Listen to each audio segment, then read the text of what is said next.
Hello అండి, ఎలా ఉన్నారు అందరూ? నేనైతే చాలా బాగున్నాను. వెల్కమ్ టు మై ఛానల్ మా ఇంటి ముచ్చట్లు. ఈరోజు వ్లాగ్లో ఎంతో రుచికరమైన ప్రాన్స్ బిర్యానీ ఎలా తయారు చేయాలో చూద్దాం. ముందుగా ప్రాన్స్ని బాగా వాష్ చేసుకుని పెట్టుకోవాలి. ఇప్పుడు ఇందులో 1 స్పూన్ పసుపు, 1/2 స్పూన్ అల్లం వెల్లుల్లి పేస్ట్ వేసి బాగా కలుపుకోవాలి.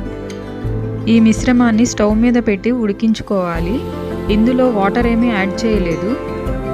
ప్రాన్స్లో నుంచి వచ్చిన వాటర్లో ఉడికిస్తే సరిపోతుంది. ఇప్పుడు ఆ వాటర్ అంతా ఎవాపరేట్ అయిపోయేంత వరకు ఉడికించుకోవాలి. ఇప్పుడు ఉడికించిన ప్రాన్స్లో 2 స్పూన్ల కార్న్ఫ్లోర్, 1/2 స్పూన్ సాల్ట్, 1/2 స్పూన్ కారం వేసి బాగా కలుపుకొని ఆయిల్లో డీప్ ఫ్రై చేసుకోవాలి.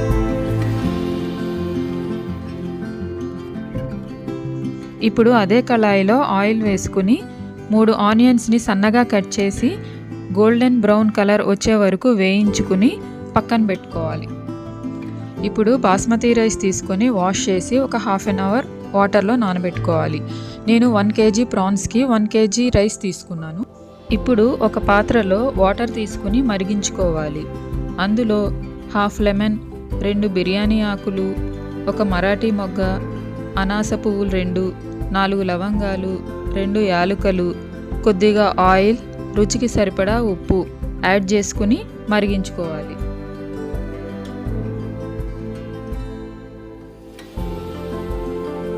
వాటర్ బాగా మరిగాక నానబెట్టిన బిర్యానీ రైస్ వేసి ఉడికించుకోవాలి. ఇప్పుడు ఒక మందపాటి గిన్నెలో ఆయిల్ ఇంకా నెయ్యి వేసుకుని అందులో హోల్ బిర్యానీ మసాలా వేసి ఫ్రై చేసుకోవాలి. బిర్యానీ దినుసులు ఫ్రై అయ్యాక అందులో 10 సన్నగా చీల్చిన పచ్చిమిర్చి, పుదీనా, కొత్తిమీర, కరివేపాకు వేసి ఫ్రై చేసుకోవాలి.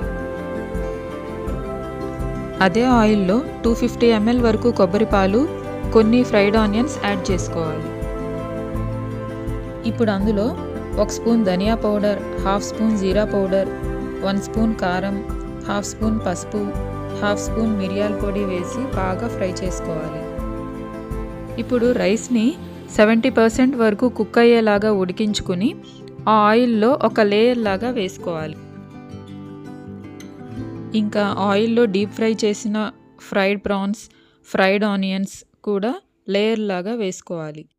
పైన పుదీనా, కొత్తిమీర, కుంకుమ పువ్వు పాలల్లో కానీ వాటర్లో కానీ కలుపుకొని అది కూడా పైన యాడ్ చేసుకోవాలి. ఇప్పుడు గిన్నె మీద మూత పెట్టేసి ఒక 10 మినిట్స్ కుక్ చేసుకోవాలి.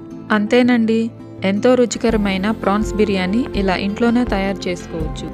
ఈ బిర్యానీని రైతాతో సర్వ్ చేసుకుంటే చాలా బాగుంటుంది. మీరు ఇంట్లో ట్రై చేసి ఎలా ఉందో నాకు కామెంట్ చేయండి. ఈ వీడియో మీకు నచ్చినట్లయితే please like, share and subscribe to my channel. Thank you.